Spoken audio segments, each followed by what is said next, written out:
Instead, Bond sleeping with the women he meets becomes more a matter of course. As the franchise goes on, the films lean more into the inherent misogyny of James Bond as a character, to the point where he's shocked a woman could be a doctor. I'm looking for Dr. Goodhead.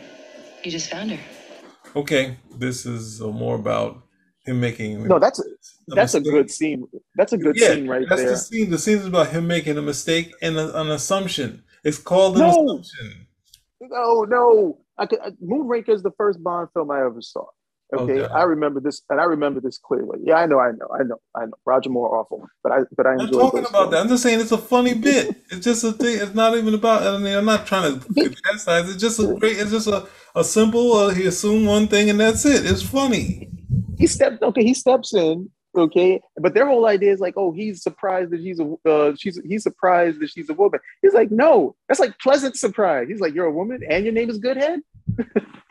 Yeah, well, there's that. And then we have the problem with, oh, these names that they give the women. I'm like, you got to be kidding me! All the villains have these literally odd job names. Odd Job, Jones. I mean, Jaws. You know, all of those. You know, the villains have all these these names that you would never catch anybody in any particular walk of life. But that scene right over there. Hold on. We gotta see, because you pointed out something that's important. He's shocked a woman could be a doctor. I'm looking for Dr. Goodhead. We got it there so you can see it. And thank you. This is your second correction of me, because I did not remember her name was. Oh God. They're not even good at their job. They're not even good with the stuff they're supposed to catch. They're supposed to catch this. But they checked off the other box for saying he didn't think a woman. You understand? I've seen this. When I was and these names come up all the time. Movie. I didn't see The Spy Who Loved Me. I just seen that my father saw that, and like we saw this one on TV. It played on TV a bunch of times on Channel 7 or whatever it was. And like this movie was a big deal when I was a kid. It's not something I've ever gone back to or tried to go back to. But it's saying for me as a kid, my thing was that he just made a mistake. It's not in his interaction with her. And of course, she knows more stuff. He's going through some terrible things. There's nothing in my head that's teaching me that, oh, a woman can't be a doctor. But it's like, as a kid, it just, as you said, stepped into it. They're not doing their job. That's the stuff they're supposed to catch, and they couldn't do it. You had one job to be critical on this type of stuff and the names, and they didn't do it. No, they're being not critical. They're being imperious about the whole thing. And it's like, it's right there. He steps into the whole thing. Hey, I'm looking for Dr. Goodhead. I'm Dr. Goodhead. He's like, really? A woman?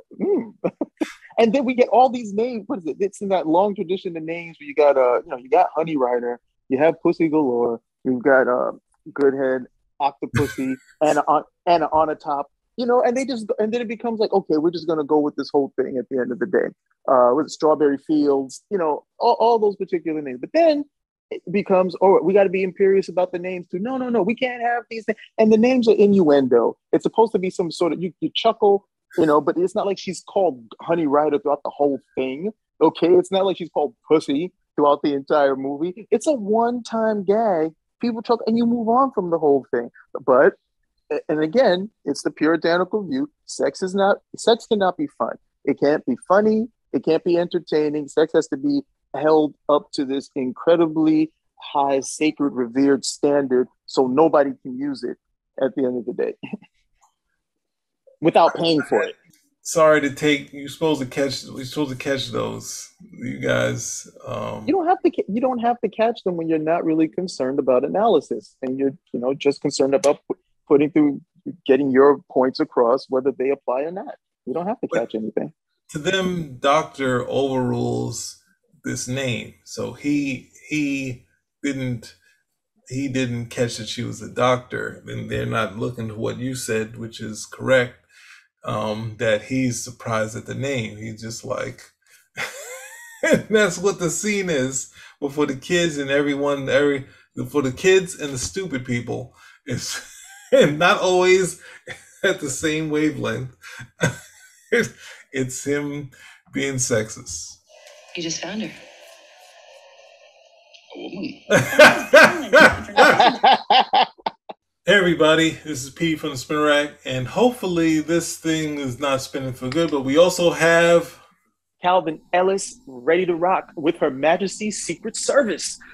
well, we're performing a service for the content people out there, but this is more a reaction film to the site that does unbelievable, well-prepared videos, timing, editing, the quality of it, the clips that they use, brilliant, the voiceover, amazing, yet the content itself, I'm sorry to say, is weak. We are going to react to one, the Bond girl and her secret formula and her future. They start to go through they start with 3 select Bond girls, and then they go forward and they go categorize the new ones in the future. And they talk about what the director of On Her Majesty's Secret Service uses as his template from the studios.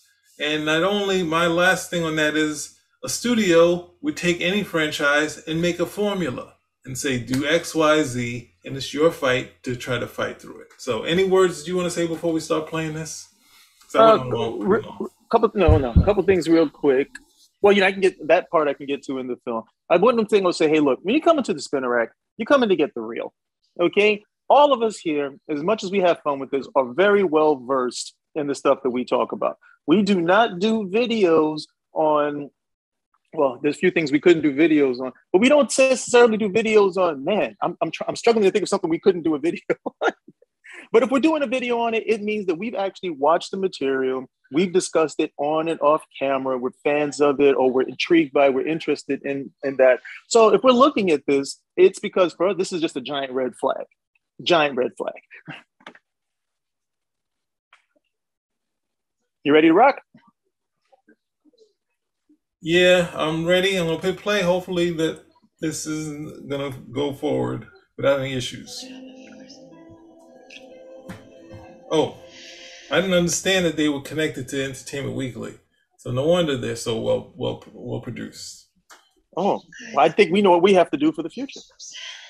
In every Bond movie, there's the gadget, the quippy villain with a Baroque master plan, and, of course, the Bond girl. Over the decades, 007 has had tons of girlfriends, a few combative sexual relationships, and 2 tragic losses of a woman he actually loved. Many of these women have names that double as sexual innuendo. My name is Pussy Galore. I must be dreaming. Most centrally, the Bond girl exists to confirm the fantasy of a hyper-competent, manly British spy who's irresistible. No matter whether the women he meets are heroes, villains, or something in between, they always want him. Let's dig into the history of Bond girls, the different ways they fit into the formula, and how modern... All right. This is a good spot. Okay. All right, so on one hand, I can't agree. Bond, and this shouldn't be a surprise to anyone. Okay, James Bond films are high-octane male fantasy.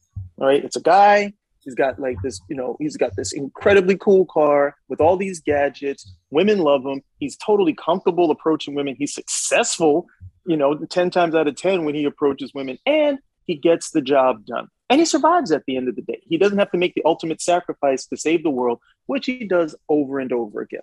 So they are coming into it understanding that, yes, this is a male fantasy, even though I can detect just a twinge, of disdain, as if somehow this shouldn't be, shouldn't be something that men fantasize about. But hey, it's a male fantasy, like women have their own as well.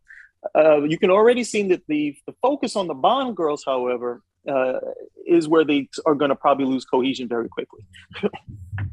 Well, I would only add that James Bond, not only is it the idea of doing this sort of James Bond hero in this period, was it when was the first one done, in like 65? I guess no, yeah, and it was free. It was a free love era too. So that's something else you really really encompasses some of the stuff that goes on, because this was supposed to be a time period where you didn't have to pay for sex. You know, sex didn't have to be, well, you know, in a relationship or you were going to get married. Hey, you know, we want to hit things off, we hit it off, and that's pretty much the end of it. There's nothing else that really needs to be, for lack of a better word, married to this particular encounter between two people. Well, they also, it's like the first, you know, this is the period of first death of cinema, right? Which would be, I guess, when TV came around, like we see different things, like I guess you could say Netflix in comparison to Blockbuster. TV was kicking movies behind. People, just like they with streaming now, people were sitting at home saying, why do I need to go to the movies? Because basically you'd get a more spectacle, more money, but at the same time, you were getting the same sort of content, but you would get it in a simpler form on television. And so when you went to the movies, they gave you more. And these James Bond things with the names like Pussy Galore and this sort of thing, and the sex and all that, is drawing in the major consumer of film watchers, which were young men. You know, was it the 18 to, I don't know, 25 or whatever it was? It's drawing all these people back to the theaters because they were leaving them. And that's giving them something to see, right? And then now the audience is different. You have both, you know, the female viewers. We found out that, you know, the studios have found out women got money, so you had to appeal to them too, which is fine, you know. But that thing to draw people in to go see these things was giving people something to see, adding the, you know, sexuality and that sort of thing. The, you know, that part, the sex in it is giving you something else for the audience to see, which they couldn't do on television. So we have to remember, and these are like, this is tame compared to what they would do later in the 70s, where it got even more risque in other sort of films. And James Bond went along with those times. But then at the same time, I don't even know if they even got into any nudity till I only can remember like Halle Berry, you know, so. Well, she wasn't nude in the Bond film. She was nude in Swordfish. Was that Swordfish? Oh man! So yeah. So yeah. Then what do we like? It's well, we'll get into some stuff that's in this video. Which historically, the Bond films, in comparison to other films that show intimacy, historically, the Bond films in comparison to other films that show intimacy are very tame. So you know, the whole idea that there's such a focus on the girls is kind of mind-boggling, because it's still very courtly at the end of the day in comparison to other films. Mm-hmm. All right, so here goes the you know, the trap door or whatever it is. Tried to square Bond's heart with his job as a stone-cold killer. It'd be a pretty cold bastard who didn't want revenge for the death of someone he loved.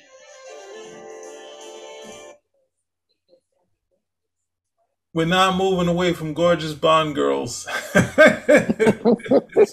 Sorry, that's the thing when you're asking the question about that. The problem is that you could go looks, but then the other things you could go looks, and any time that you throw in, you added in the airhead, people would throw their hands up and run out the room and be like, this is a stereotype.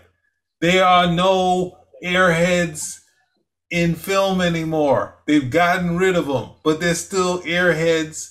And you want to go non-gender, both sides. God, you know, guys that women think are totally dumb, but they don't want to write them as women anymore. And this is giving you another side of things. Nope, this is the movie. They want action, they want looks, they want all that stuff too. So, excuse me, sorry for that. If you're new here, be sure to subscribe and click the bell to get notified about all our new videos. Close my mouth on that one. The most famous articulation of the Bond formula comes, surprisingly enough, from Charlie and the Chocolate Factory author Roald Dahl. In an interview with Playboy, Dahl recounted the guidelines he received from Bond producers Albert Broccoli and Harry Saltzman before writing You Only Live Twice. There were two fixed points in a Bond movie, Bond himself and the, quote, girl formula. That formula breaks Bond girls down into a few main types: the Sacrificial Lamb, the Femme Fatale, and the Heroine. Which girl do you select? Let's start with the Sacrificial Lamb, perhaps the most frustrating type of Bond girl. These are women who fall for Bond, then die as a way of motivating him to complete his mission. This archetype is best exemplified by Jill Masterson in Goldfinger, theatrically murdered by Auric Goldfinger. She's covered in paint. Gold paint. I'm going to stop here. Um, the Sacrificial Lamb is in all movies. Yeah, I was going to say that myself, and it It's can be and male. It, it's it happens Obi-Wan in a. Kenobi. It's It, the person you care. This is the core and why it continues to work.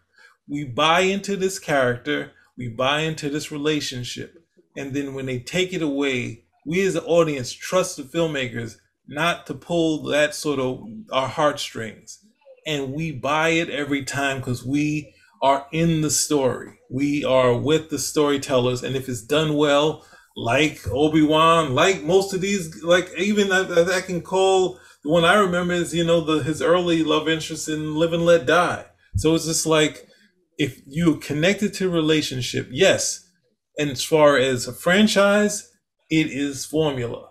But as far as a moviegoer, the fact that it keeps working means it's a convention, and it's a convention used throughout film. So sorry, go. What you had something to add? Hopefully.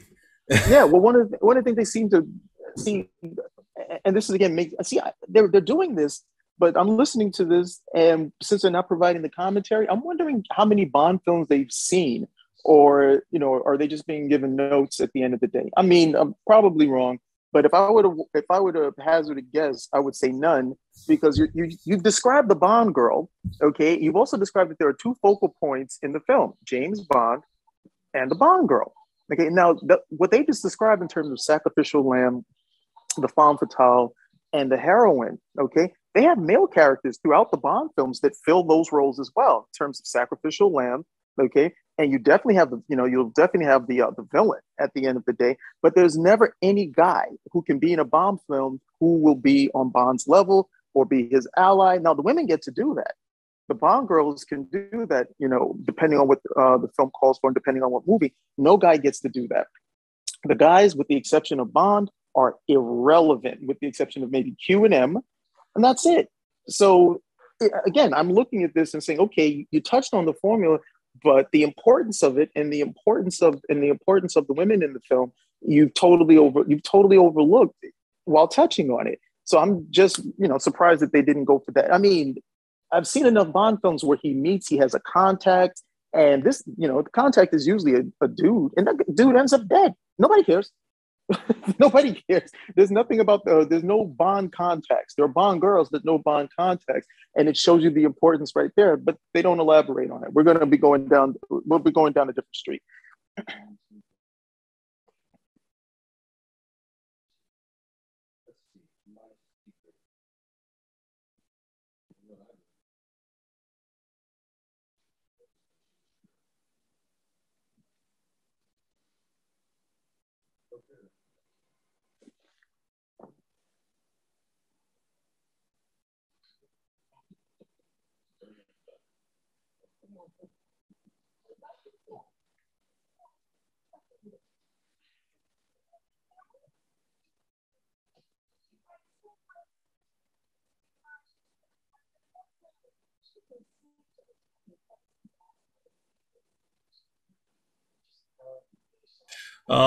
Sorry. There's also in the movie A View to a Kill where Patrick McNee he basically is James Bond, sort of the junior or the second seat to him as undercovers, and then of course he gets it by Grace Jones. So yeah, you take this Sacrificial Lamb is something to get the audience on the side of how bad the villain is. And that's what most of the time you need to get or you're saying, what am I watching this for? They almost did it. This guy got no power. James Bond just stepped all over him and it's over. All right. Let it roll. Let it roll. There's Plenty O'Toole, who literally gets thrown out a window before she's later drowned. I do want to say, like, this movie here is the two movies. Only Live Twice and Diamonds Are Forever. Two movies at the end of the spectrum for Sean Connery. Like, both are ones where he was struggling with the studio thing, and them trying. They didn't really do anything different with Only Live Twice, but they were doing some things different in here, where James Bond noticeably you can see the hairpiece. He's not killing himself to be that. He didn't try to lose weight. There's a lot of different things they did with it, but you don't hear what they're doing that because he's just, oh, he still gets the girls, that sort of thing. So, but it's like these, like Only Live Twice is them trying to complete the formula, which drove Sean Connery away. He was like, I can't do this anymore. Where he's like, it's too much. And that's when the studios are taking over, right? They got all the money, they make all the decisions. And of course, they, Sean Connery to come back, he said, I'm going to give them an astronomical number they'll never do to get me back. And they found, and they paid it. So anyway, it's just, you can't do these sort of things. You can do this. They're doing great videos that are very compact, but you can't just go around these things like, yeah, a woman died. That's it. It's terrible. Round in Diamonds Are Forever. As Dahl puts it, quote, girl number one is pro-Bond. She stays around roughly through the first reel of the picture. Then she is bumped off by the enemy, preferably in Bond's arms. Next, there's the Femme Fatale, an archetype easily recognizable from other spy stories. While this commercial's going, You're not ready for it. James Bond, who only has to make love to a woman, she repents and immediately returns to the side of right and virtue. But not this one. These women work with the movie's villain, often as the mastermind's primary minion. Worse still, they often commit the ultimate sin against Bond. They betray him after sleeping with him.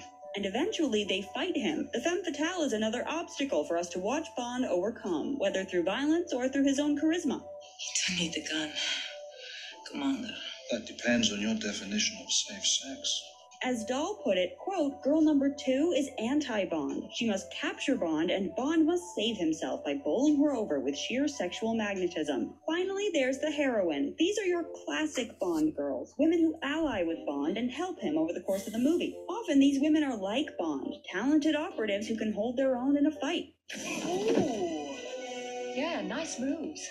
Just like Bond. These women are Bond's equal, or at least something close to it. They don't necessarily save Bond, but they do serve to help him in a crucial moment, and in some cases they fight specifically against the Femme Fatale. As Dahl put it, quote, girl number three is violently pro-Bond. She occupies the final third of the picture, and she must on no account be killed, nor must she permit Bond to take any lecherous liberties with her until the very end of the story. The heroine's withholding of sex until... Okay. I just want to say in defense of the studio, it is called a franchise. A franchise like McDonald's, like Popeyes, follows a certain pattern which works until it doesn't work, and that's when they change. You do something the same, duplicating it over and over and over again until the audience says they don't want it. That's why when you try to add change like the Arch Deluxe, or any of that other stuff. That's why the McRib only comes from time to time. And it's not something but they're asking for the McDonald's for it every day to be some sort of filet mignon, some sort of different form of steak tartare or something like that. When this is an action franchise, it's not.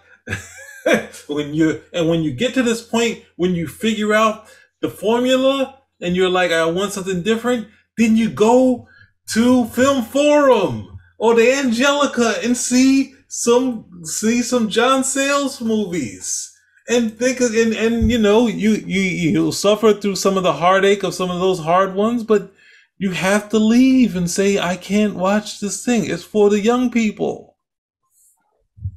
Or it's for the people who like it.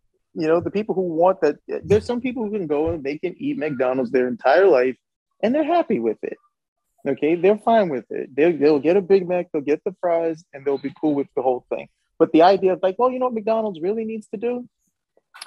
McDonald's needs to bring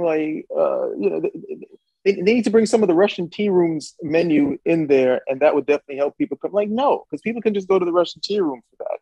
So it's almost like they're decrying the formula that's used, even though it's successful. And we'll see. They're going to get to the more of the. I'll save because they talk about different women, but they're going to get to some some heavier statements about the multiple women that he has in these different films. Besides it just being a little bit of a change, even the fact that they've changed Felix so many times, can't count to just give the franchise and not be locked in on this, and Felix being almost an operative that goes under that title. But let's keep. But James Bond always recognizes him for some reason. So. Well, the end of the movie turns her into a kind of prize, delivering what feels like a happily ever after. Yay! You know that happiness will only last until the next movie, when this Bond girl will be replaced by an exciting new one. So why do all these women love James Bond? Sure, he's hot, but we can find Right, take a pause there. Back to Doll's articulate. Which would this is something that in this video, whether they realize it or not, they perpetuate. See, the whole idea again, and I mentioned this, was that, this is taking place around, free love movement. But the idea is like, okay, if James Bond gets with this girl at any point, even by the end, and we don't see her the next film, that there's something intrinsically wrong with that. She was discarded. Not that, hey, she went her own way, he went his own way, and this was just the end of this particular mission, and this was the extent of whatever type of pairing that the two of them were going to have. No, she has to be brought back, but the only reason why she has to be brought back is because he had sex with her. So, he has to pay for it. He went, he had sex with her. Well, where is she? Where did she go? No, we can't just get rid of her. He's got to pay for that. He had sex with her. There has to be some sort of accountability towards it. So I don't know if they realize how puritanical they're being at this point, but it permeates throughout the video. Yeah, and ultimately, it's also a studio. It's following the books, and it's a thing where it just works. So many times in movies, I'm saying, why isn't the girl from the last? Why isn't there this person the Lois Lane? But they're like, nah, we're just gonna give you a new girl for this other action hero. We're just gonna keep moving forward. Like whether I liked the first female in Blade, and then the second one, regretfully she died. But then, we get one that he doesn't have a connection with, which is like, but she's hot. I don't know. But yeah, that's all I'll just say yeah. These women love James Bond. Sure, he's hot, but now see how quickly they moved on in there. Like, is that we think his body's okay, but the video, the editor or the people making the producers are like, we think he's hot, but we're not going to stay on him that long because we don't want you to see his face. Just my opinion. They went so quickly through it. It's like, we don't like his look, but the body, we're just going to keep going. We can't freeze on the body and his head turned like this way. So, we can find the deeper answer by going back to Dahl's articulation of the formula. All of the elements of a Bond movie exist in relation to Bond himself. The villains have to be scary enough that Bond looks cool defeating them, and the women beautiful enough that Bond looks cool seducing them. You're one of the most beautiful girls I've ever seen. I think my mouth is too big. No, it's the right size. For me, that is. It's a juvenile fantasy, albeit an appealing one. For James Bond, anything is a cut. Well, this other thing. Why is it? I don't understand. Why is it a juvenile fantasy? That's the thing. It's a fantasy. Is there an adult fantasy as opposed to a juvenile? It's a fantasy. But the whole, again, we got to come over here and take shots and try to undercut this at the end of the day. And then the notion that somehow he's seducing these women, that they are not willing participants in what happens with James Bond, that he is somehow, that he's got some seductive manner about himself. Like, no, James Bond comes over there. He's like, hey, we all know what this is. And the women are willing participants in this. And again, it's that same puritanical notion. These women are not in control. They are, they're not making these decisions. Bond is somehow manipulating them into bed. And then he gets away scot-free for it. And he's got to pay for that. He's got to pay for that at the end of the day. So it's remarkable. It's 2021. And this still permeates the type of analysis that when it comes down to any type of intimacy, between men and women, even in a fictional setting at the end of the day. These women are not willing participants. Somehow they're being beguiled into this. They're being seduced into this at the end of the day. And then if it's a fantasy for dudes, there's something juvenile about it. When a fantasy is just a fantasy at the end of the day. Okay, a kid's fantasy is not going to be the same as as a grown man's fantasy, but there's still fantasies at the end of the day. My fantasy won't necessarily be the same as yours. So again, it's just very telling that that's their approach to it. If you, and again, it's dealing with sex. If you want, or if you fantasize about being James Bond, well, then you're a juvenile who should only be happy having sex with one person and not going out here and nailing all of these women like James Bond. Grow up. Yeah, it's one of the things is it's funny for this site because I mean they're the same site of go around and this not in terms of sex, but it's all in terms of someone's power in the movie. Like they're defending in one of their other videos, like what they say, the non-Mary Sue, in like characters like Rey from the Star Trek: The Force Awakens. And that's a waste of time. Like how do you do that? And then you say, hey, well, this guy has all these power, this and that over women, and it's just like, look, there is a dynamic where there's one guy that falls over, one guy that women fall apart over, and they have the gift of gab or whatever it is. They're attractive, anything you want to put to it, and they experience a lot of things, right? And then a lot of relationships end. That's having some sort of sexual history, and this is a micro. This is taking it over. This isn't his life. This is how many, if this was actually, what would it, if you put all these films, like say each of these guys in there, what would that be the span of his life? It'd be like, maybe we say for Connery, that's like a good 10-year period. Can't have, oh, that's wrong, I can't say that. I can't have 10 relationships in that, or more than that because he has sex and all those things. They're asking a lot of this thing of, the attractive male, the alpha male that gets it happens. If you're an alpha male, you're going to have more sexual encounters than if you're not, and that's just speaking towards where women are at. Because I mean, like with guys, like it's like 100% of the guys are after 100% of the girls. They're just trying their luck at the end of the day. But women are usually after a much smaller pool of men, a much smaller pool. So they're not after like 100%. They're maybe after 50% or 10% at the end of the day. So Yeah. those guys who are up there, those guys who are alpha, yes, they're going to score more because the women are going to be, they're there. They're trying to make themselves available at the end of the day. And James Bond, without a doubt, fits that alpha male mold. You said score. You can't say score. We're gonna get canceled. Can I say nail? I'm gonna go to the booth, but we can keep going I'll go to the booth and get them to look at the play. So when I say those words, just gonna like come out what, a whistle? Like, well, you just have to say what you have to say till they come back. I can't hold you back from what you're saying. Let's see how she responds. No, let's move. But they also like, hey, he can't even fool around with the cars. He has to respect the cars. That's what. And again, it's the same thing. They're belittling a fantasy for dudes.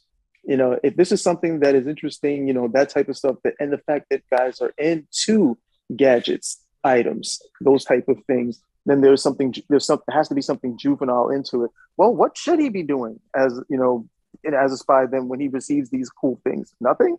And I think they addressed that with the Daniel Craig films, where he meets Q for the first time, and Q just gives him like a gun and a clip and a watch, and they're like, "Oh, no big things. We're going to tone down the gadgets." But that's some of the cooler aspects of it. That you've got this, you got this car that can drive incredibly fast. It's bulletproof. It's got guns in it. You're unstoppable. You're already unstoppable as James Bond, and then and if that doesn't work, hey, my watch will get me out of here. or my penknife will get me out of here. You know, it adds some extra flavor to what's going on at the end of the day. But again, it's juvenile. And the only reason why it's juvenile is because guys like it. Well, it's even more than that, because if this stuff doesn't work, we wouldn't have these phones, the freaking iPad minis, all that other stuff. Like, you don't think that all these years of wanting the future to come where we'd have James Bond gadgets and phone watches like Knight Rider talking I've been waiting for the Dick Tracy two-way wristwatch. And when that Apple Watch finally came, I was like, there we go. That's probably as close as we're ever going to get to. Yeah. And it's like, they can't, I mean, James Bond at one point, they had one, I forget which movie, a Sean Connery one, where he opens up all of the gadgets in the car, but he puts them down and doesn't use them because he doesn't need to in the thing. And it's just like, yeah, but it's cool that they're in there. And this is like, what they want James Bond to go like 40 miles and then basically put his blinker on when he turns out of this. Like, come on, guys. Like, have some, like, they're totally stuck in their own trope of being the critical film critic. It's just like, I'm going to be the overly, that's even the redundancy of that, the critical film critic. It's like, I'm gonna chastise everything. Yeah, throw uptight in there and you got it. It also, but it also goes, I mean, these are spy films, and spies always have gadgets. These are the guys who have little microphones inside of their pens so they can go and not be seen, so they're not going to be noticed, and they can take down all of this data. They can get into a room.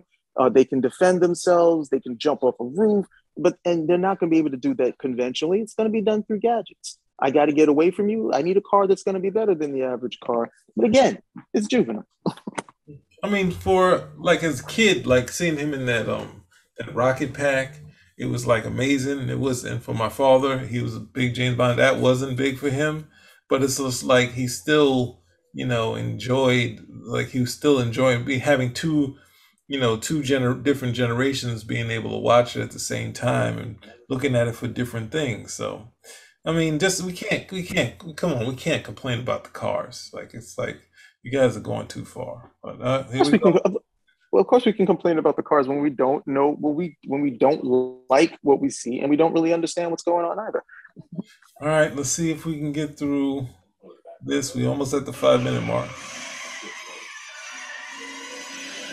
Ultimately, these women are puzzle pieces in a decidedly teen boy fantasy. See, there we go again. Puzzle pieces. Oh, well. Turns out he wasn't alone. But that idea that they're puzzle pieces is kind of, they're trying to say that they have there are a lot of differences. So you get to see one aspect of a personality and the other, but in the movie, you can have everyone being three-dimensional, but you got Q, got James. There's more movies about James Bond, so everything goes through him, and at the same time, he has to be tough, so he can't be vulnerable. They got to that in the later films, right? So he can be a little more vulnerable. He can be a little more broken, that sort of thing. Then his supporting characters are there for support.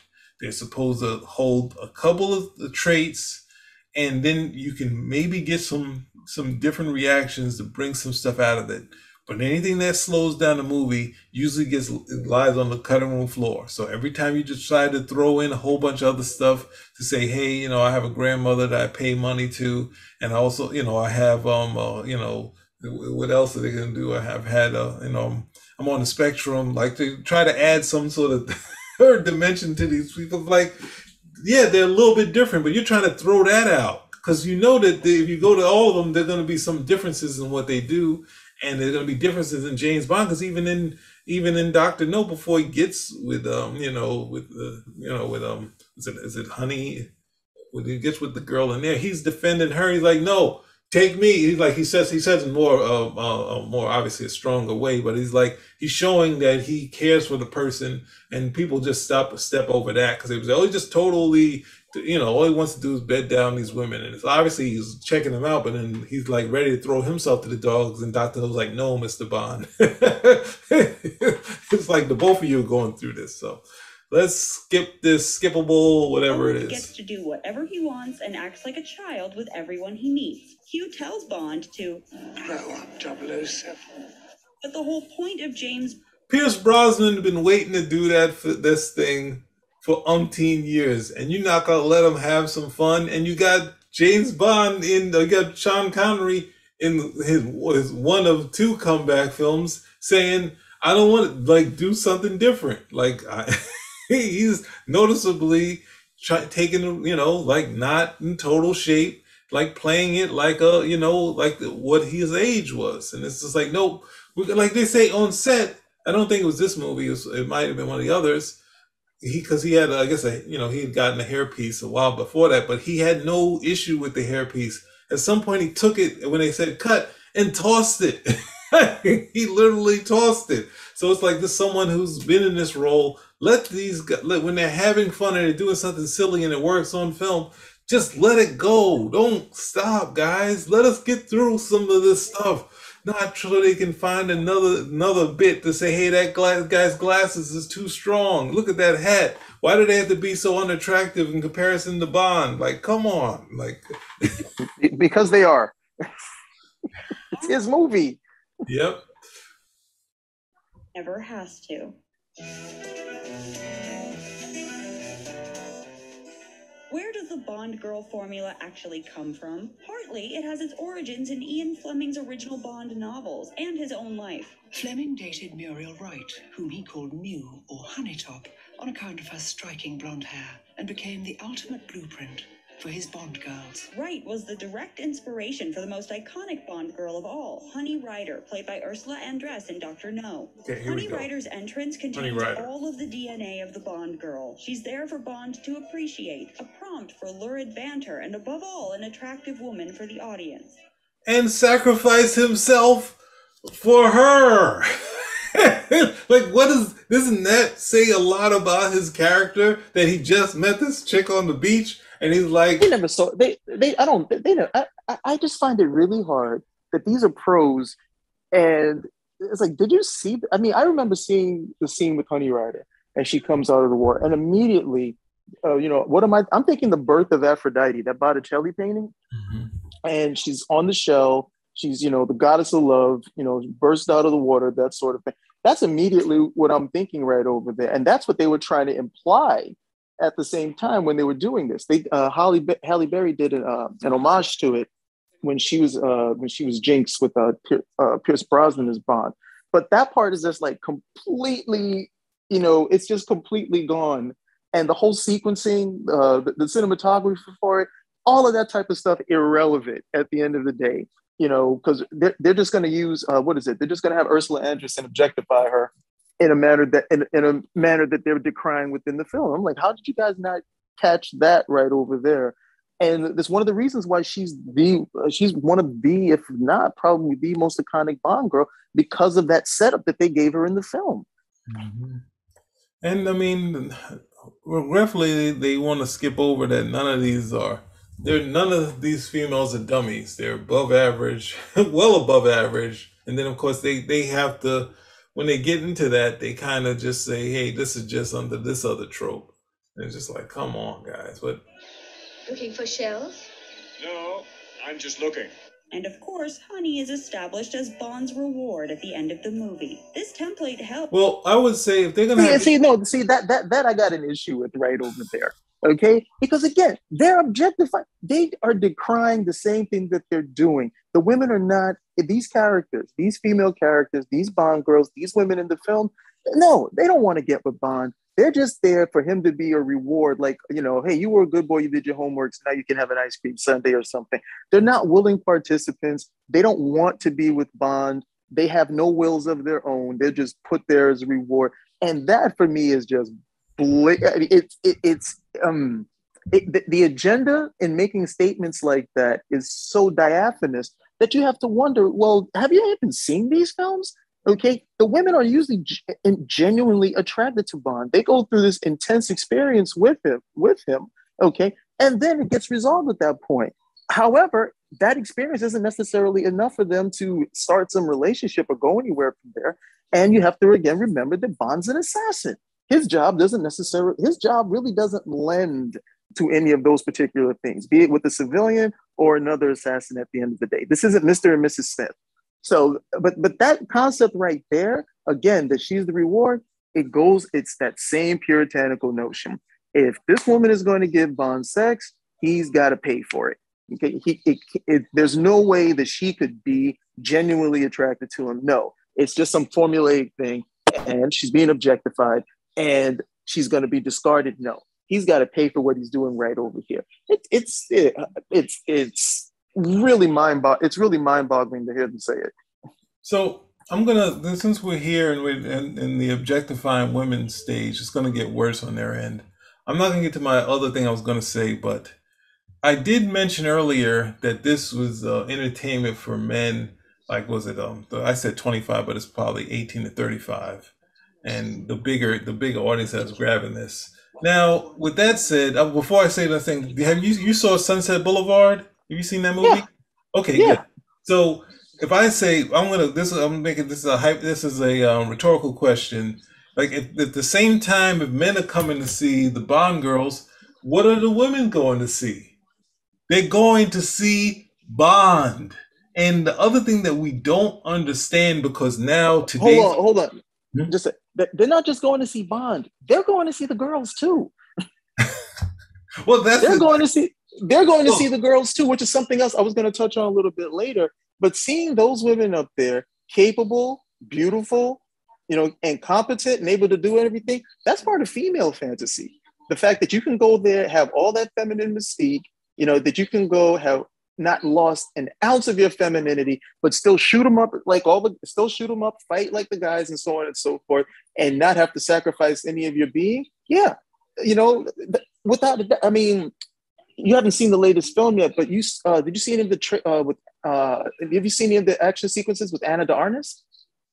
Which one is that? Which girl is that? Is that That's from there's only two. The new not the other James Bond, or the other 00, this current not the new 00. Anna de Armas. She's in the like the evening dress. Oh, she's from Knives Out, right? That's the movie. Yeah. Okay. Yeah, cool. That's her. Which she also was in with Daniel Craig, probably how she got here. He's like, drag you over. He's like, no, we had fun. Come over, do this one too. Yeah. But if you look there, she's presented in this incredibly attractive evening dress. Her hair is done, makeup, shoes, all of that. But when it's time to get business done, she's getting business done. She's got out automatic. She's got out. She's got out not the revolver, but she's got out the handgun. She's got out the automatic, and she's just handling all of her business. But she looks great doing it. At no point does she sacrifice anything. Okay, she doesn't have to come out there and grunt and put on a bandana and shave her head off or anything. So she's able to execute all of that. And you're telling me, what is it? Guys, that's not for guys. We're like, hey, we don't need to see her shoot up anything of that nature. We'd be just fine if she never did. But that's how been a draw for getting women into the seats. And it is appreciated. So, again, they're not picking up on that one. Well, there's that, but do you think if we go, that's why I brought up Sunset Boulevard. When I was in school and we had to review that movie, and we were watching it, and it's basically this writer comes in and he's helping this woman with her memoir. She's an old Hollywood starlet.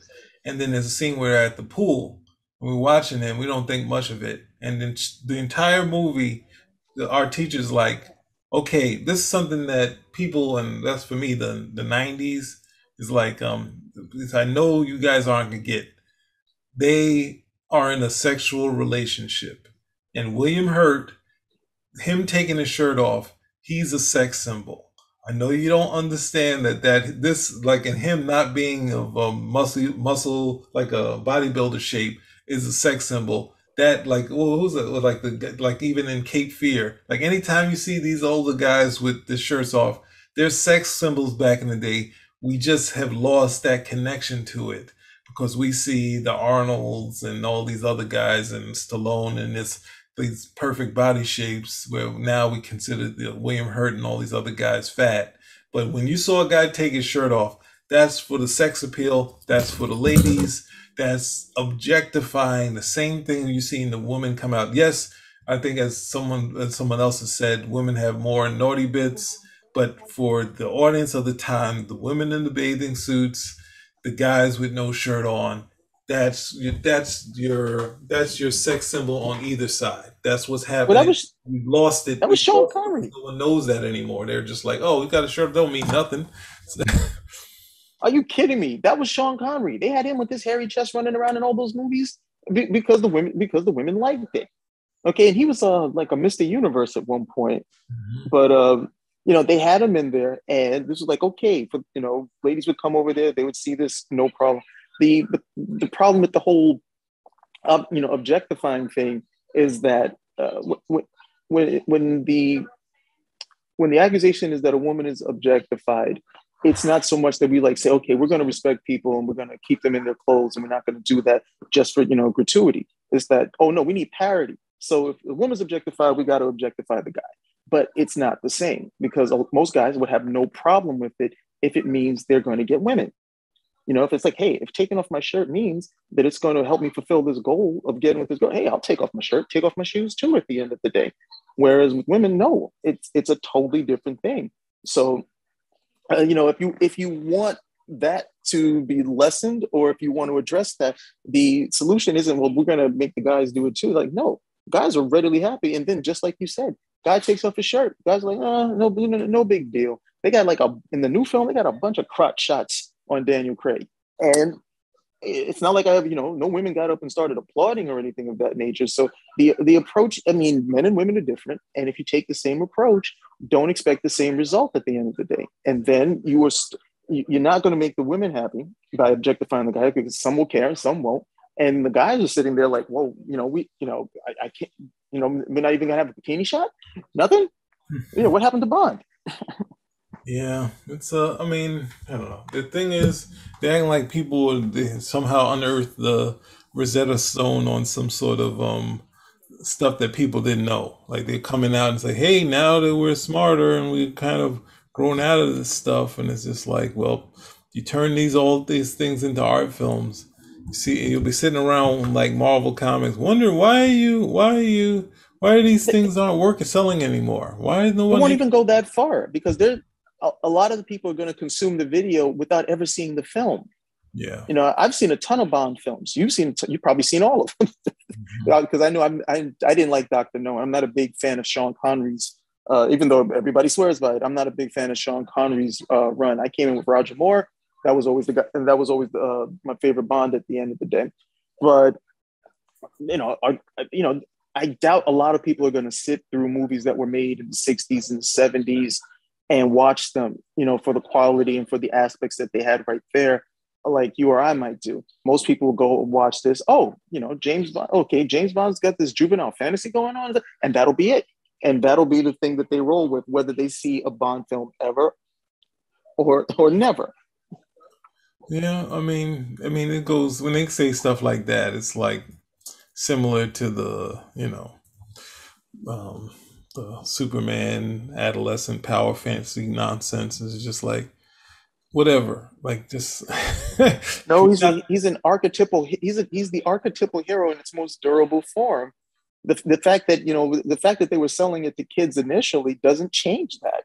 Mm-hmm. So let's see, we got past 5 minutes.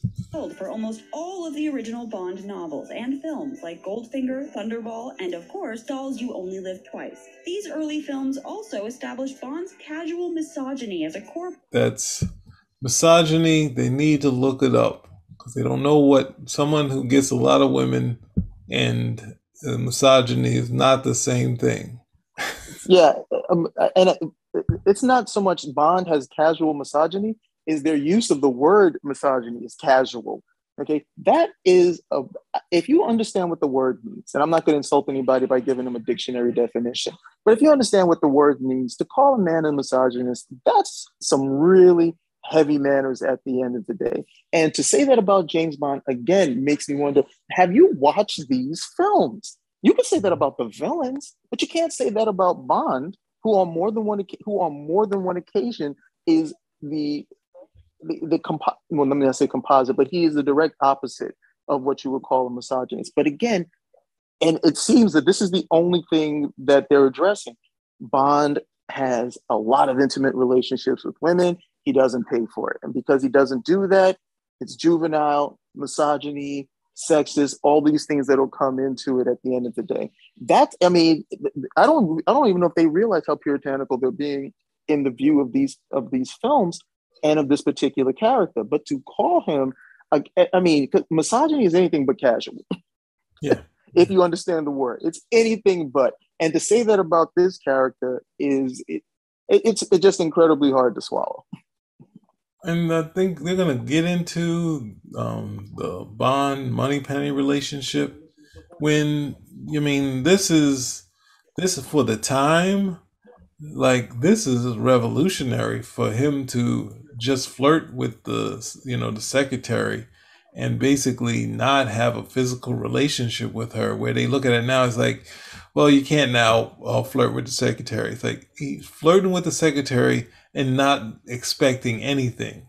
And even if there's a hint of her in wanting it, is like, at the same time, the times have shifted yet again. But at the same time, that's the thing. When you have like a powerful business person, look, let me just cut the crap. That's the thing. You can't even use the thing of having someone who's already come into, it'll be like, well, I've seen when you have powerful people come into a room, people will act and they're just like, oh wow, and he's like, he asked me where the bathroom was, and that was like, it could be anything. They're starstruck, awestruck. So it's like this sort of dynamic is not. You can say no, now we can't flirt with the secretary or something to that effect. But at the same time, for the time, he's not forcing himself. He's not saying, hey, either this, or I'm going to tell M, you do this for me or you're going to lose your job. That's the thing they're trying to hint, I think, later. And it's just like, no, this is not that. This is flirting. Yes, you'll say nowadays you can't do that on the job, but at the same time, it's way back in the what's that show, Mad Men stage, where we've already seen them try to play out present day stuff with the harsh stuff of the past and try to do both, like try to have their cake and eat it too. So let's keep going. Well, hold on. I did want to say there are two time periods where flirting on the job was acceptable. In Bond's time period and in our time period, because they still flirt on the job.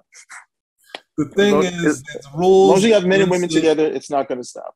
When you're forced to watch those videos, they don't want anything to happen. And you realize, both men and women realize, well,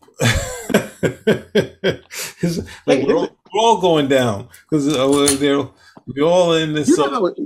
You know how it goes. Everybody watches the video and then they look at each other. So we're going out like, yeah, I'll see you after, I'll see you after work. Maybe be more quiet about it. But as long as you have, it's a ridiculous setup, because as long as you have men and women together, that's going to happen.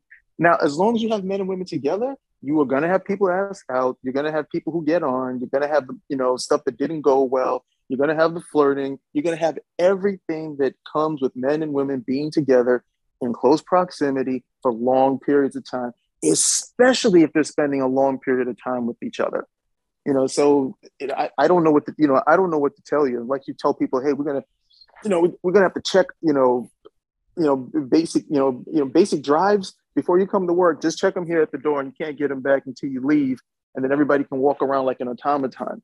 Right? They don't even have a problem with the flirting. They have a problem when it goes bad, and then they're like, well, how do we resolve this whole thing? Because you go out, you guys go out, you went on some dates, everything, nobody cares. Okay, it's when it goes bad, that's when everybody cares, and they're trying to avoid that. But you can't avoid but that whole process, you can't avoid that. Well, and when they're talking about their Bond girls and this, that, and the other, the hard part with Moneypenny is that just like the other supporting characters, they didn't change Moneypenny. So at this stage, when I think my father first showed us this one, it was like, oh, well, like, why didn't you just get with Moneypenny? Because, even if she's not as hot as, Ursula Andrews or any of the other ones, it's like, as a kid, it was just like, why not? They have this connection, this real, it's real strong connection. But then it's like, at the same time, when you get to the other thing, it's like, oh, he's letting her down easy. But when you see when I saw this one, I was like, oh, okay. They just didn't switch them out like they switched out, and they kept, they kept M, they kept Q for many years. So it was interesting to see when I first saw it as a kid that this dynamic was here and it worked well. Whereas later on, it was just like he was just like kind of tossing her a bone. I guess that's where the term comes from. But it's it's one of those things where they keep having to step over things and just try to say, hey, this checks off our in the workplace flirting that's wrong. Like, and it's just like, it's like, well, he's not actually, she has a connection with him and they're both kind of turning each other down. Isn't that a thing of power on both sides? Oh, so it's an informational video. Okay, if it's an information, what they're doing is an informational video on how you need to act in the workplace, it works. If this is supposed to be a commentary on films, or the James Bond films, maybe not so much. Yeah, they're definitely on that. They're trying to do it with every one of their videos, regretfully. Part of his charm. You should be locked up in a cage. And contain scenes where Bond's idealized masculinity apparently has no need for the Bond girl's consent. No Time to Die director Cary Fukunaga has pointed out that problematic scenes in Goldfinger and Thunderball wouldn't fly today. Like when Pussy Galore turns Bond down repeatedly and attempts to fight him off before he pins her down in a romantic embrace. In the Goldfinger novel, Pussy is also a lesbian, but she eventually says that's because she never met a man before Bond. Fleming wrote in a 1959 letter that she only needed the right man to come along and perform the laying on of hands in order to cure her psychopathological malady. The biggest exception... Hard to really get into it, to say yeah or yay or nay, but it's the product of the times. Same with the Dr. No, with the Dr. No and the white dude playing Dr. No. This is of the time. So yes, we can be critical and say this and that is wrong. And the thing that is definitely in context of what was going on in him, like the character, the lesbian part of the character, which I don't think they say in the film. And that's trying because the film is one thing, the books or something else, and Ian Fleming's commentary is something else together. Mm-hmm. It's like when you're a writer, you write, okay, you're not the narrator of the story. You are the writer. Okay, you're everything that has happened, but you're not the narrator.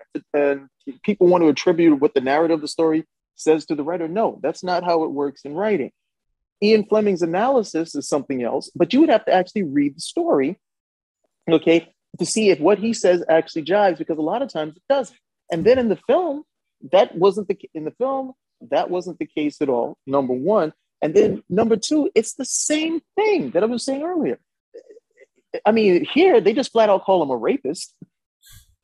That, there's no consent or anything of that nature. And I'm listening at this whole thing. I'm like, okay, him, Pussy Galore, have that scene. And again, scene's taken out of context. But if you just look at it from that scene right over there, okay, she's trying to walk away. He grabs her. They get into a fight. He kisses her. And I guess at that point, she's still fighting him, trying to throw him off. And no. At some point, she reciprocates. Mm-hmm. So, and the funny thing is, we're supposed to be allowing for all these different types of relationships and so on and so forth. But that right over there, no, that's unacceptable. That one is unacceptable. And it boils back to the same thing, the same puritanical view that they have. You can't get it for free. It's going to be a tough one. No, I mean, it's I know, it's it, I get what you're saying. Though I get what you're saying. It's just no, like because I don't know if these people I don't know if these people have ever been on a date, okay, have ever been intimate with someone or anything of that nature. But I mean, I guess they're mental for what is supposed to happen, as opposed to how things happen a lot of times, and they don't necessarily happen in a textbook fashion. What would you tell people? So again, at the end of it, again at the end of the day, it's an incredibly puritanical view. all right, let's see. Yeah, see how much further we can get. Oh no, I stepped ahead. I'm constantly thinking about you. Where's my? There are no other men like. Hold on. That may be for the best.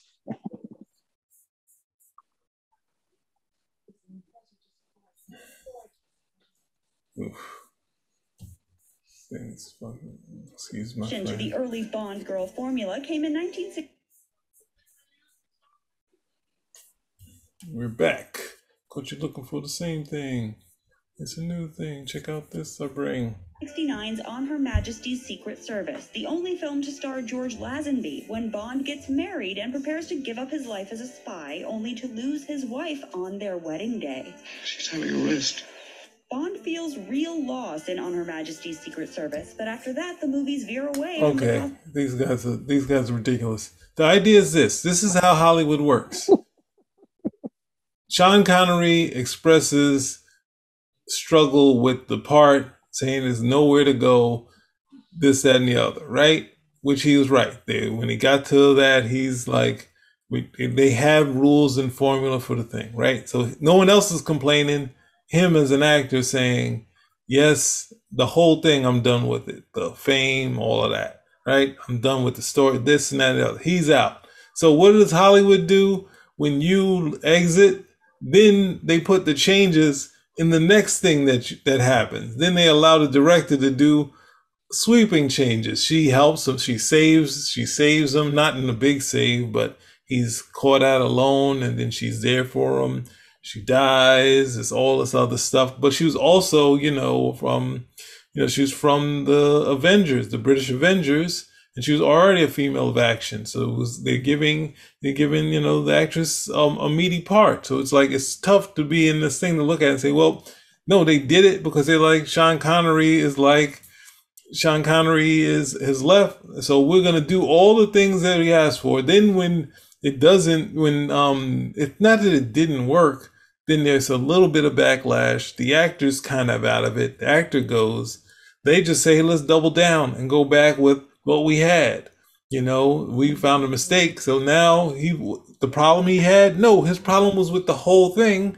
And he was giving you a price that you would, of course, say no. He said, I think he upped his price because when they came back and he said, well, we'll do. He's like, no, my price is this. It's like, okay. So it's like they went back to the formula, and he tried to break down the formula by, and then you can see a little bit heavier, a noticeable, hairpiece, that sort of stuff. So it's like, but they're not looking at that. They're just saying, hey, it went back because they're saying the McLean didn't work. So we're going back to the Big Mac. Like, come on. And they went back to an older version of Big Mac when Never Say Never Again. Like, come on. They just say, just in case, we want to make sure that we want to make sure the McRib, he's not the Big Mac anymore. Make sure the McRib works. Let's bring him back again. Like, it's like, come on, guys. Like, be honest about it, though. You can say he's not going back because they're just like, it's the man. They're not acting like he's a real guy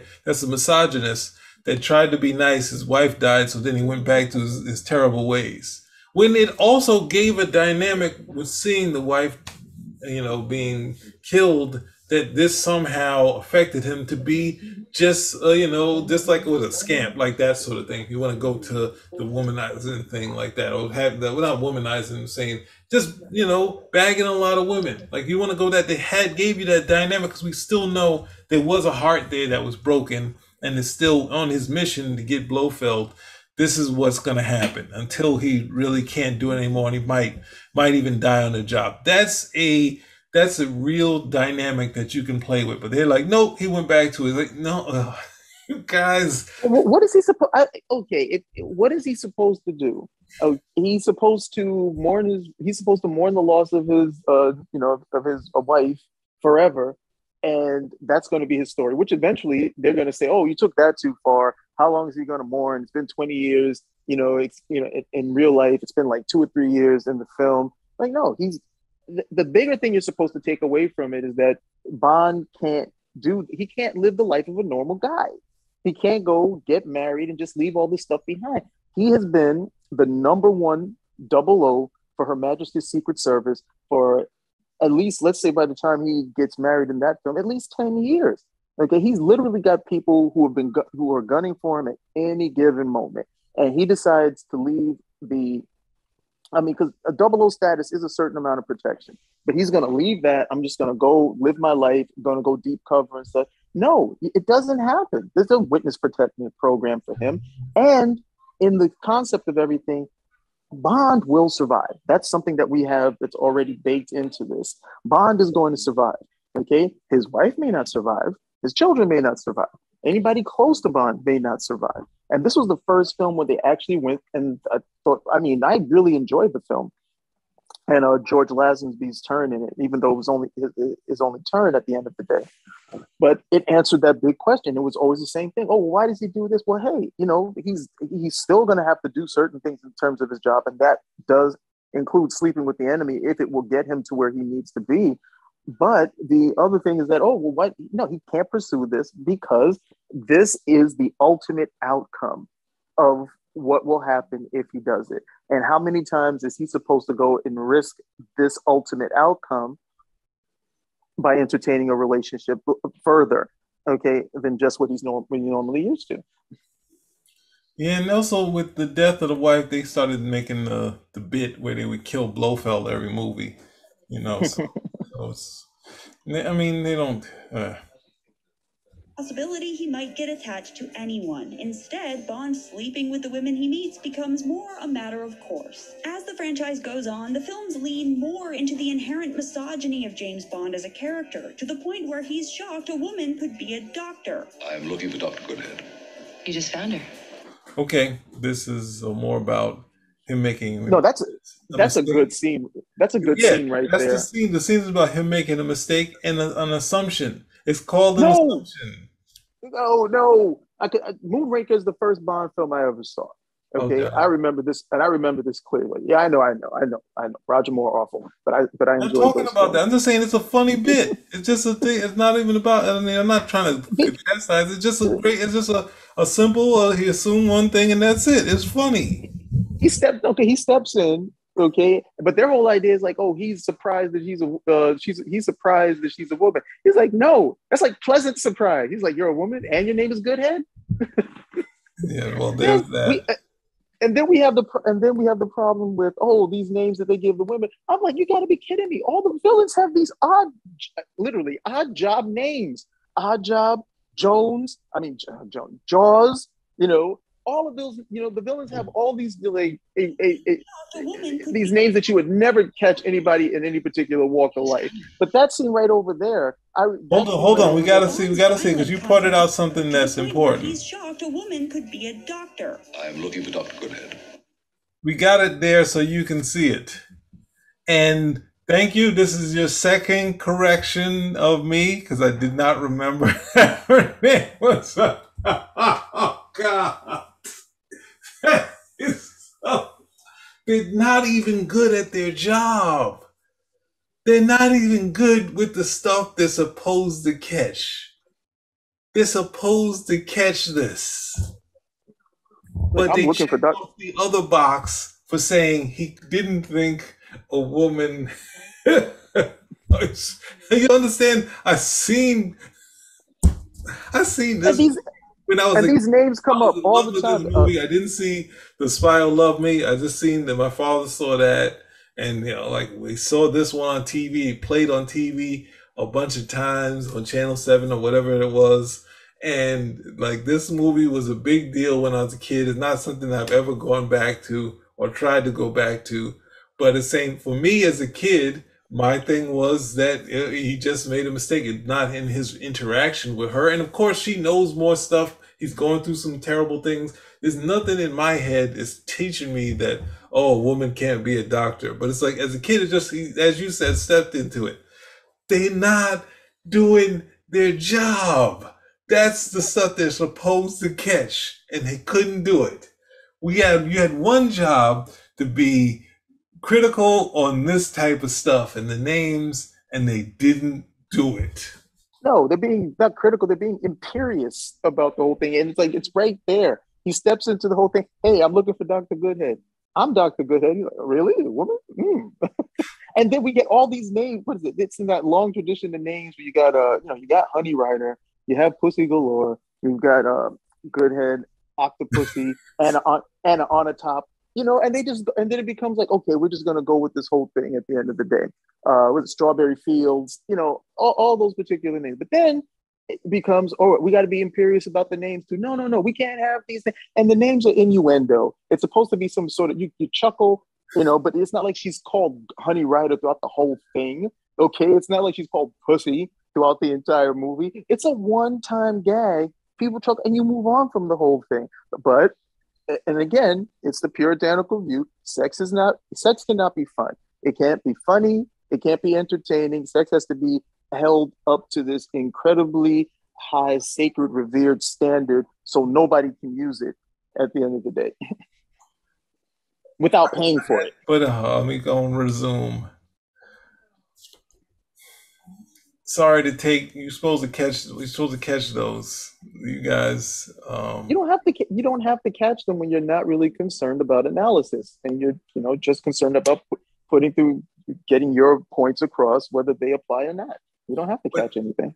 To them, Doctor overrules this name, so he didn't catch that she was a doctor, and they're not looking to what you said, which is correct. That he's surprised at the name. He's just like, and that's what the scene is. But for the kids and for the kids and the stupid people, it's and not always at the same wavelength. It's him being sexist. You just found her. A woman. Continue for decades to be not only expected but highly sexualized. This time, Mr. Bond, the pleasure will be all mine. And by the Pierce Brosnan didn't she almost kill him? Didn't Femme kill him? Yes, she did. His weakness was sex in these Pierce Brosnan films. At least the first one.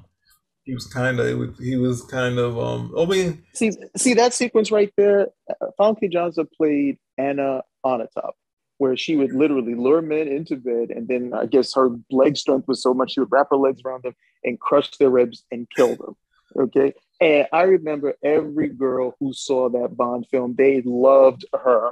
They loved that villain. They were like, "Yeah, you saw she killed her." They had no issue with it. Okay, all of my stuff anecdotal, of course, but the response to Anna Onatopp was like she was the perfect Bond villain in terms of a femme fatale, because Bond was going to definitely get her into bed, but once they got into bed, hey, she was going to have the upper hand, and we already knew that Bond was going to get into bed, but Bond would get into bed with just about any woman. So that was something that you had a little bit of a suspense, if you will, to see what was going to happen between this woman who kills men in bed and this guy who gets women into bed.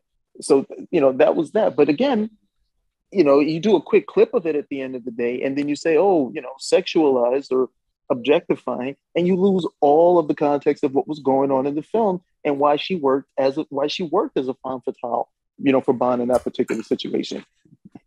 Yeah, it's also when they speed past Grace Jones, they don't in this, and I think I forget there's some other. No, I guess in that the Conan movie that she's in there. Conan the Destroyer. The Conan the Destroyer, where she just is like really, and she's just this really rough woman. And then it wasn't until I saw. I mean, they had the love scene with James Bond and Grace in there, but she's always so rough, and she's stronger than James Bond. It's not played to where it's a fun sort of thing. She's just like a, like a she's a taking him. It's that sort of thing. And it's not until much later, till I think she was on Arsenio Hall show, and I was just like, oh, she's flirty, she's fun. Like I couldn't tell from these movies, but that's not what they wanted from her. Well, that's a totally different show. You already know my opinions on that, so I'm not going to get too far into it. But that's not what they wanted from her, and that's not what traditionally they wanted from Grace Jones in the films. Anytime Grace Jones was in a film, that's not what they were asking. Dude, like, there's only. I mean, I'm all but done with. I don't think you watch The Destroyer now. I see it like she was like before, just like this thing. She's just too rough, and now he's like, her behind is out the entire film. Yeah. It's like, what is going on here? Did they allow this? It's like one of those. It's like who's a Venus Williams, one of those outfits she had on. It's just like, what is going on? The behind is totally out the entire film. Well, we can definitely do some commentary on that. But check us out on Spinnerack After Dark, and you can hear all that commentary. All right, almost 8 minutes in. The women in Bond films are largely vehicles for sex jokes, as in the case of Dr. Christmas Jones. Christmas only comes once a year. Okay, I'm gonna go here. We're never gonna get through this video. They made famous the freaking movie jokes that Bruce Willis used. I need a divorce, and the Arnold jokes. Those James Bond, even if they were there before him, he made those sort of quips famous. And the call out this is basically calling out every film, every Marvel film, every Arnold, every action, anything that's a blockbuster, the Bruckheimer films, Will Smith. Well, actually, Will Smith takes a little more from Eddie Murphy, because Eddie Murphy took those things and sort of did his type of joke with them. So he did the Bond thing, but he added his humor to it, which gave it a different thing. That's what Will does. But it's still in the same, this is the same thing that made this type of thing famous. So if you go into that, this is a thing of dialogue piece that works. That works for bad acting when Arnold couldn't act. We just come out there and he'd be like, and say the bad line, and people just, yay! And we've been like, me and my brother would notoriously, like, he went to see Total Recall, and his description of the scene is this. He's like, yeah, she does this, that, and the other, divorce, like that. And I saw it, I was like, it's a good scene with Sharon Stone, because she's like flirty. She takes her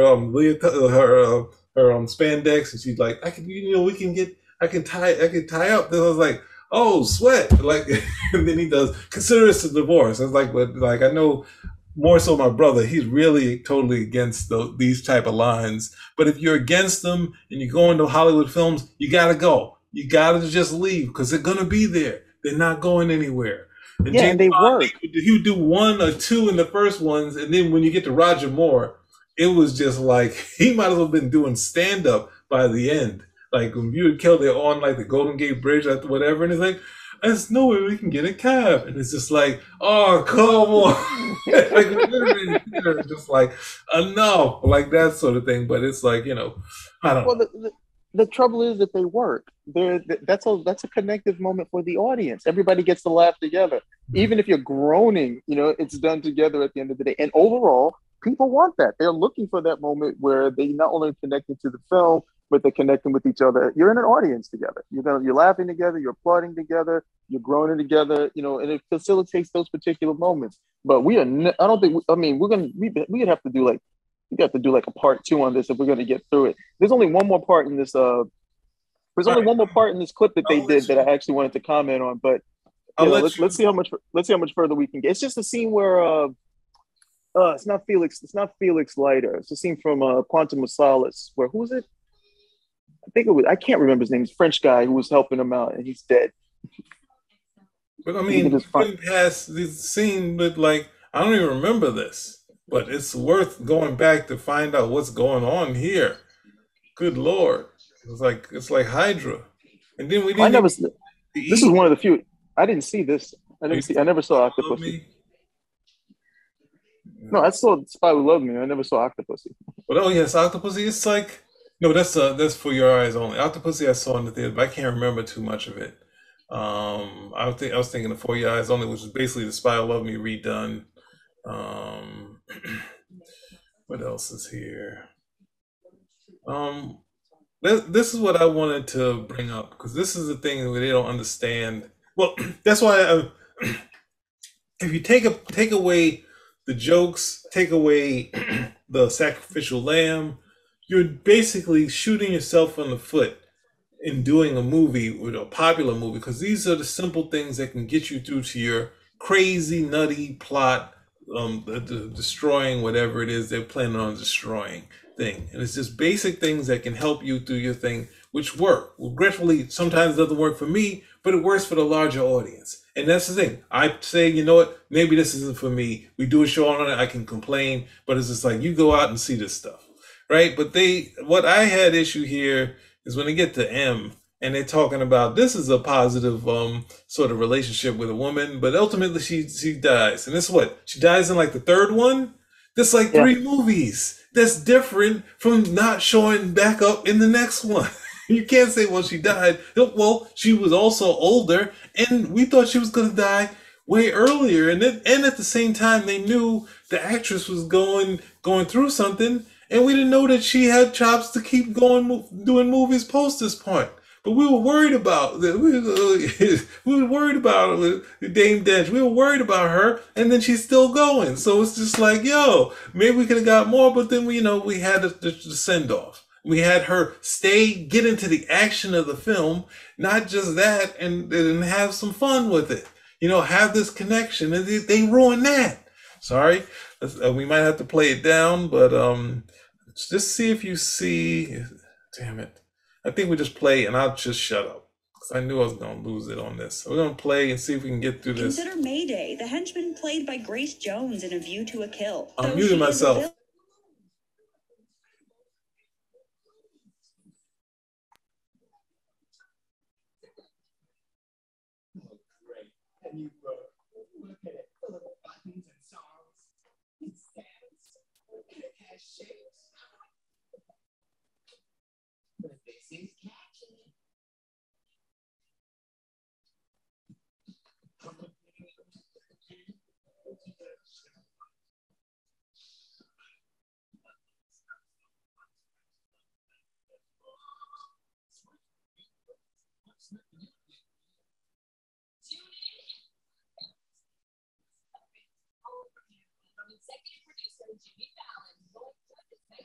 I got to take time out to see that movie one of these days.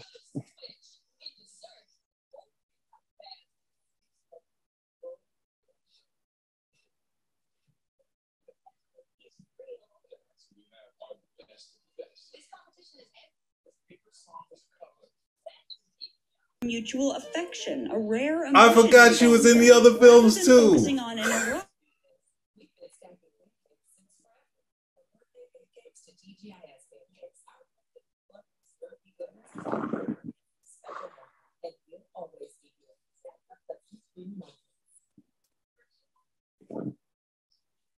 Yeah, Quantum of Solace is what happens when you try to make a Bond film during a writer's strike.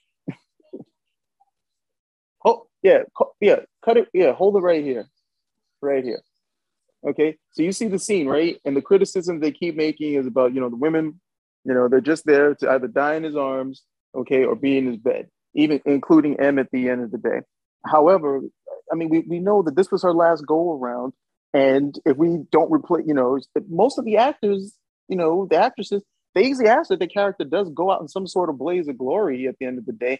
And this usually allows for that. But right here, keep this in mind. And when that other scene comes up, then we can play it off against this one. We can let it roll.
That's a lot of time on Moneypenny.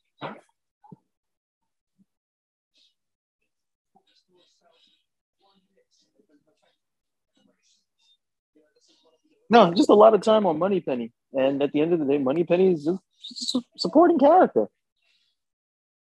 You know, they definitely expanded the support, but supporting character.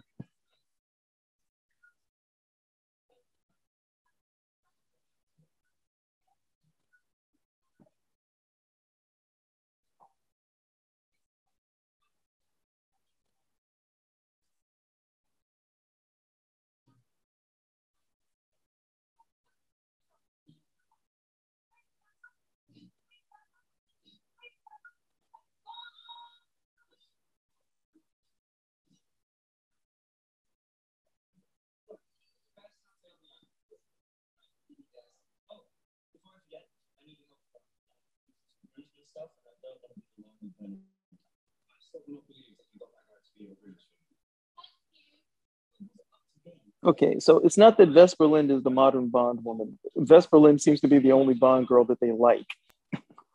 That's the thing about the same difference. I will invert that for stereotypes. Stereotypes aren't just the same, like that sort of thing. It's just stuff we don't like. It's stuff we like. We need to see it over and over again instead of this other stuff that we don't like. Rather than you can't make Vesper an airhead. Oh no, and Vesper Lynd is written by the Vesper Lynd that we see in Casino Royale is almost a direct lift from the novel written by Ian Fleming, who they had a problem with when it came to Pussy Galore. Let's keep it. We got 6 minutes. Every penny of it. I was hoping that thing would come up before we get too close to the end, but it looks like it's closer to the end. Vesper gives as good as she gets, reading Bond's entire personality within moments of meeting him. By the cut of his suit, you went to Oxford or wherever. I actually think human beings dress like that.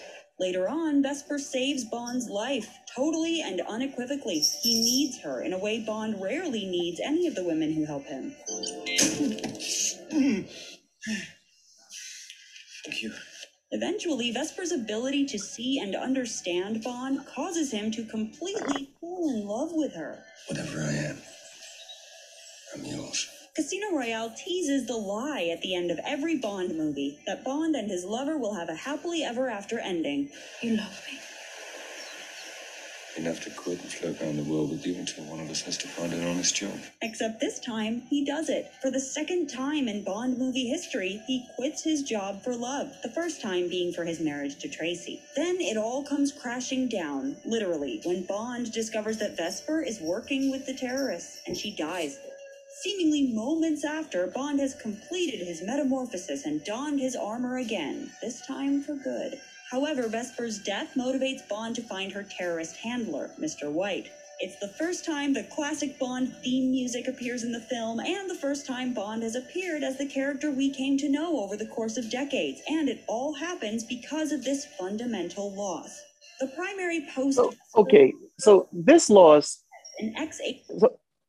So Vesper Lynd fits into the same mold as all the other Bond girls in terms of the formula that was expressed by Roald Dahl, but they just like this one. Okay, and if they like this one, again, it goes back to the exchange of payment. He gets with Vesper, but he pays for it. He has his heart broken. So that's acceptable. Yeah, I mean, they just have these sort of, I don't know, they should be going to review high-end film instead of franchise material, but that's where the bread and butter is. So we're gonna just criticize this stuff. When I mean, yeah, we do a critique show, but it's like not on the things that, not on the, you don't.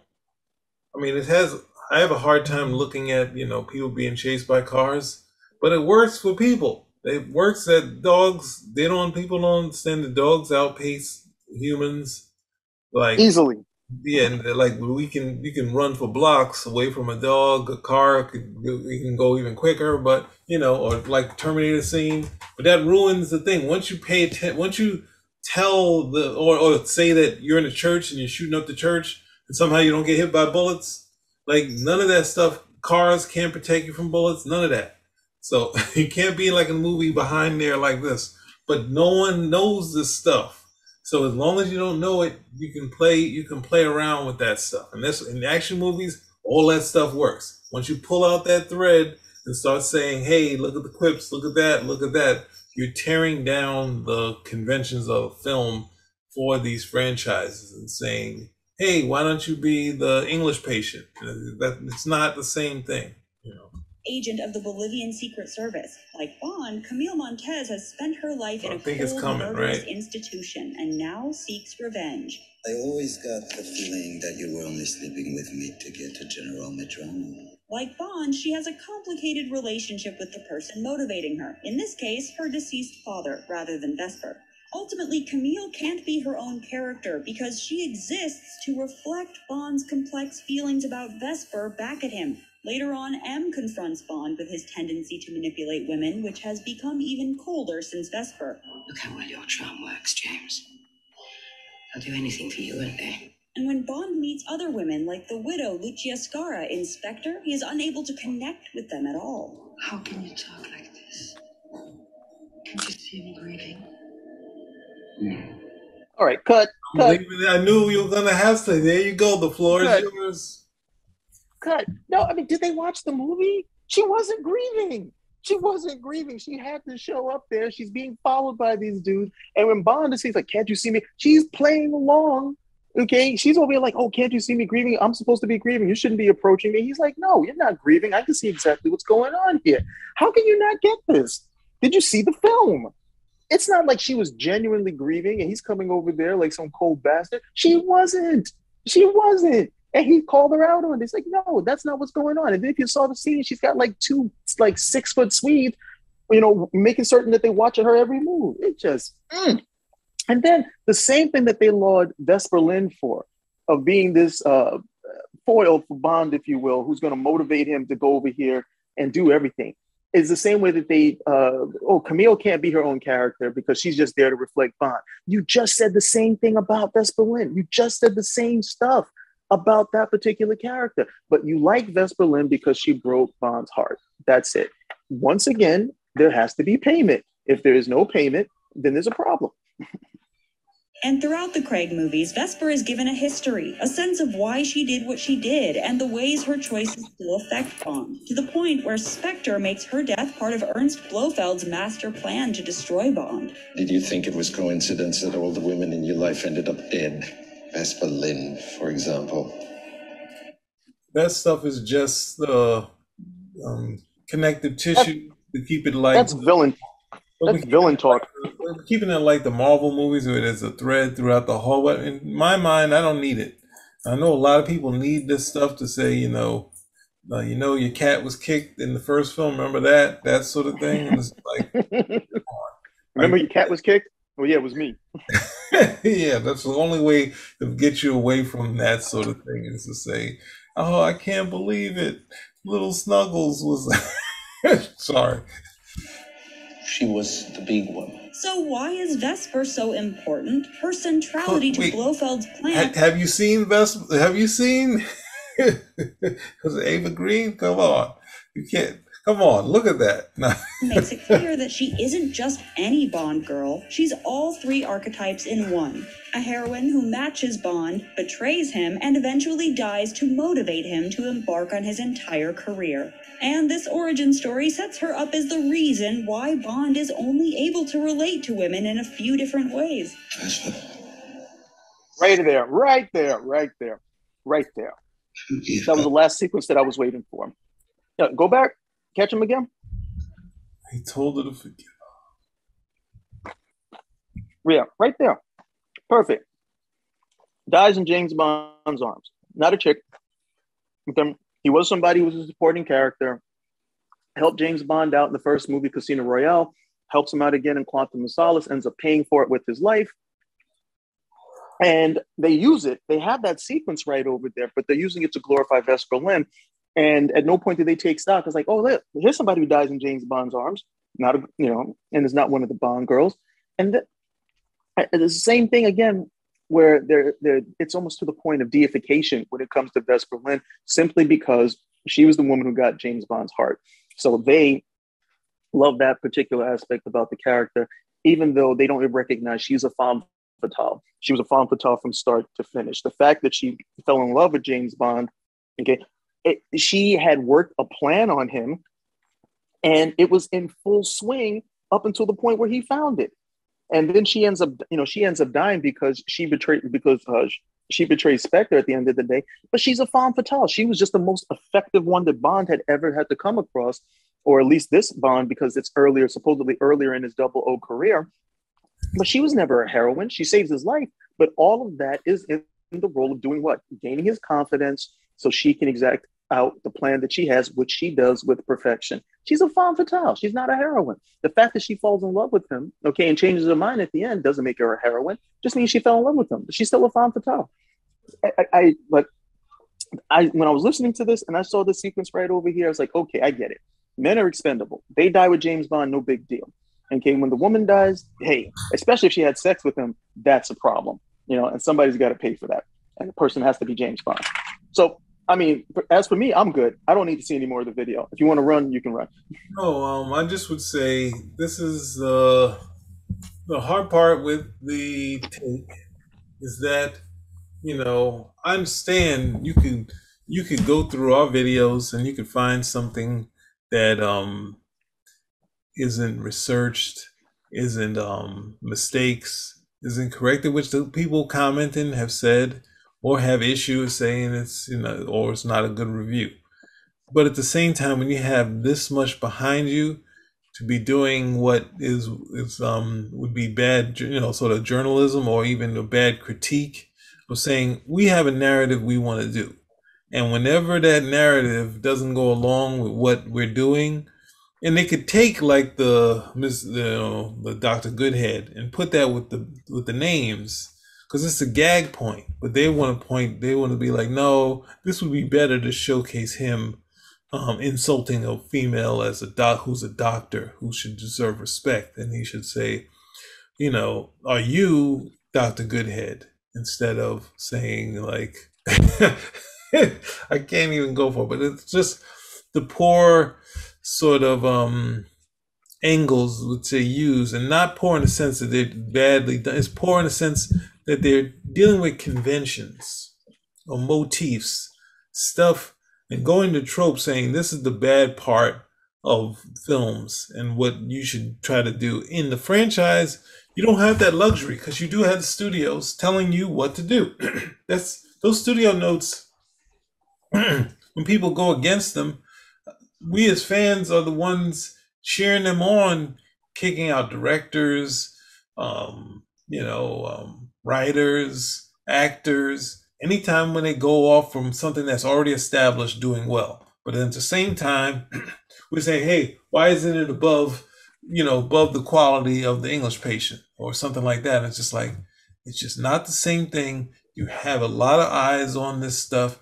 It's hard to do something different with this stuff. It's been hard for me watching these current James Bond films because I don't need to see everything be put together as far as creating what we saw in the Roger Moore and Sean Connery films. I just need good James Bond movies. But they've been trying to say this is a reboot. This is we're at it. Here's Q, and we went from to. Well, they wanted to take James Bond and apply the whole Batman formula to it. So we're going to have the year one. We'll have the origin story. We have Skyfall, which is the biggest selling James Bond film ever, which is pretty much a Batman film.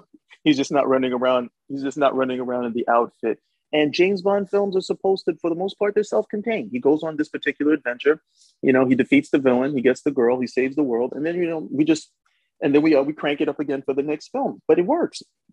Yeah. The idea of the English Patient, this is not going to be like the English Patient Part 3. unless that was what it was supposed to be in the first part. This is a franchise. We're going to keep making films about this particular character because people continuously want to see this character. I mean, if you had characters like Tarzan or Zorro and they had debuted closer to the 50s or the 60s, where they would still be a lot more prominent in people's minds, they would be doing the same thing. Zorro would have a particular formula, Tarzan would have a particular formula, and they would stick to it at the end of the day in order to make those films. Bond is one of those types of films. Mission Impossible, one of those types of films. So, I mean, even Batman, which I brought up, it has a certain thing that's going on with it as well. But the analysis is just so far. It's just so far off. I mean, if there are characters where you could definitely apply that to, James Bond isn't one of them. There are franchises you could apply what they're talking about easily. James Bond isn't one of them. I get it. James Bond has a new movie coming out.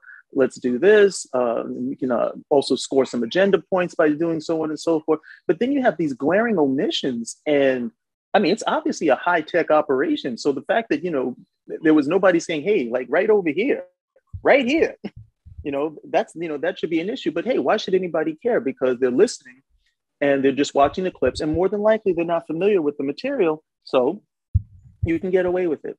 But you gonna run? Yeah. We're gonna get out of here. I'm just gonna say, if you can just look at the type of stuff that they have here, they have the non-Mary Sue trying to defend some of these weak characters. They have trying to defend white trash, saying how wrong this is, the fat phobia stuff. And it's just like, if you watch these videos, they're just trying to go with the times, and they're trying to take away other people doing different things in film and trying to point out all the flaws and just saying, what are you bringing forth to help film? And not sit around and just try to tear everything apart. And that's postmodernism. Postmodernism is anything that was established, any institution, anything that has worked or been developed, pre-postmodernism is bad. And we're going to call the whole thing out, even though we don't have any answers. We have no answers or solutions for any of this other than the fact that we're just going to call it out. And they're in a position where they don't have to have any answers because people are just listening to them call it out. Yeah, so I think that's enough for it, because even you have you have one of them is like the daddy mommy issues, the Oedipus complex, film and TV's Freudian obsession. It's just stop it. You can't they don't want you to have any avenue to do a story. And it's just like, you can't do anything just instead of, but unless you're, these other people. So anyway, I told you I told you that